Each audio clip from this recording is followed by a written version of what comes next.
আজকে আমি অতি সহজে কি করে বাড়িতে ইস্ট বানানো যায় সেইটাই তোমার সাথে শেয়ার করবো। আজকে পর্বে শুধু এই ইস্ট করবো, আবার নেক্সট পর্বে আমি পাউরুটি বানিয়ে দেখাবো কি করে এই ইস্ট থেকেই পাউরুটি বানায়।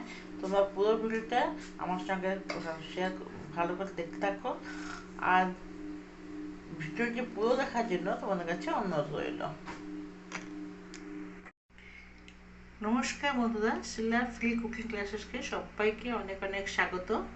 আজকে আমি ইস্ট বানাবো।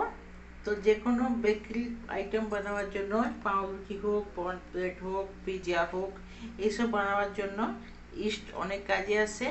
সব দোকানে পাওয়া যায় না, যদিও কিছু দোকানে ইস্ট পাওয়া যায়, বেশি দাম নেয়।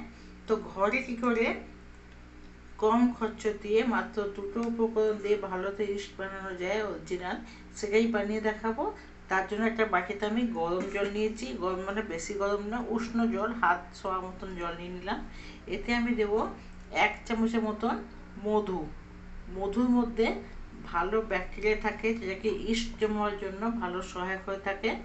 এবার এই গরম জলটাকে এই উষ্ণ জলের মধ্যে যে মধু দিলাম, এটাকে আমি ভালো করে মিশিয়ে নেবো।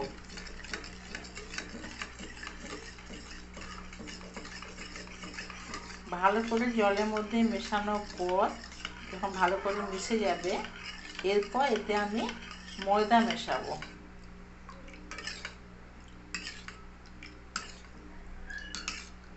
এতে আমি 2 চামচ ময়দা মেশাবো। আগে 1 চামচ মিশিয়ে ভালো করে আমি ফেটিয়ে নেব। যত ভালো এই গোলাটা হবে ততই ইস্টটা ভালো হবে।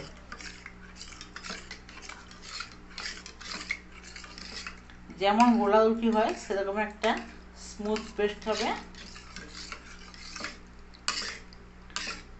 1 চামচ গোলানোর পরে আমি আরেক চামচ নেব।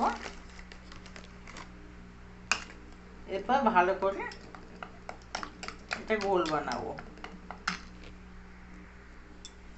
এই গোলটা আমি ভালো করে মিশিয়ে মিশিয়ে যেমন গোলা রুটি হয় সেরকম একটা গোল বানিয়েছি। এখানে জলের বা মধুর পরিমাণটা বললাম না, কেননা আমি এখানে এই মেজারমেন্টে এই যে বাটিটা, এই হাফ বাটি জল নিয়েছি, আর মধু এখানে আমি এই চামচে 1 চামচ দিয়েছি। এখানে মধুর জায়গায় চিনিও ব্যবহার করতে পারবে। তো তবে মধুটা ভালো ব্যাকটেরিয়া থাকে, ইস্ট বানানোর জন্য খুব তাড়াতাড়ি সহায়ক হয়, ওই জন্য আমি এখানে মধু ব্যবহার করলাম। আর গোলাটা সবসময় যেমন গোলা রুটি আমরা গোলা করি ওরকমই গোলা হবে। তা জল কম বেশি যত দিলেও চলবে, কিন্তু গোলাটা সবসময় আমাদের গোলা রুটির মতন গোলাটা হবে।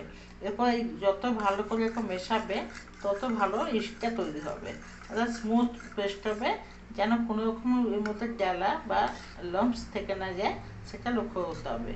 ভালো করে মিশিয়ে নেওয়ার পরে এটাকে আমি চাপা দেব।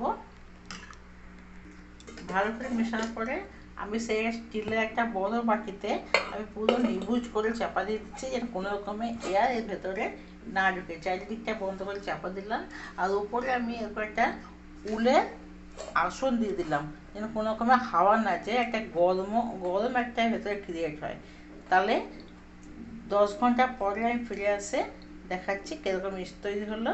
চলো 10 ঘন্টা পরে আমি ফিরে আসছি। 12 ঘন্টা পরে এলাম, দেখো চাপা খুলে দেখাচ্ছি।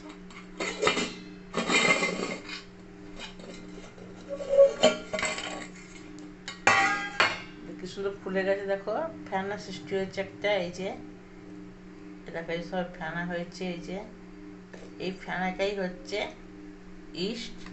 এবার এটাকে রোদ্দুরে দিয়ে দেখো সব ফেনা হয়েছে, দেখো এই যে এইটা হচ্ছে ইস্ট। এবার এইটাকে একটা পলিথিনের মধ্যে বা যে কোনো জরির মধ্যে থালায়, নিচের থালার উপর ঝুলতে রেখে এইগুলোকে এরকম জরির মধ্যে এরকম করে ইয়ে করে চারিদিকে ছড়িয়ে রোদ্দুরে শুকা দিয়ে গ্রাইন্ডিং করলে এটা হয়ে যাবে দোকানের মতন যে আমরা পাই সেই ইস্ট হয়ে যাবে। তবে এখন তো বৃষ্টির দিন, রোদ্দুরের দেখা নেই, ওই জন্য এখন হতে পারবে না। রোদ্দুরের দিনে আমি আবার একটা রেসিপি দেবো, ইস্টের রেসিপি দিয়ে দেবো। তবে এই থেকে কী করে ব্রেড তৈরি হবে আমি আবার নেক্সট এপিসোডে দেখাবো। তো ভালো থেকো, আজকের জন্য এইটুকুই। ভালো থেকো, সুস্থ থেকো। আবার অন্য রেসিপি দেখা হবে। রেসিপি ভালো লেগে থাকলে একটা লাইক দেবে, শেয়ার করবে। আমার নিত্য নতুন রেসিপি আপডেট পাওয়ার জন্য আমার চ্যানেলটিকে সাবস্ক্রাইব করে দেবে। ভালো থাকবে, সুস্থ থাকবে। আবার কোনো সময় দেখা যাবে। ধন্যবাদ।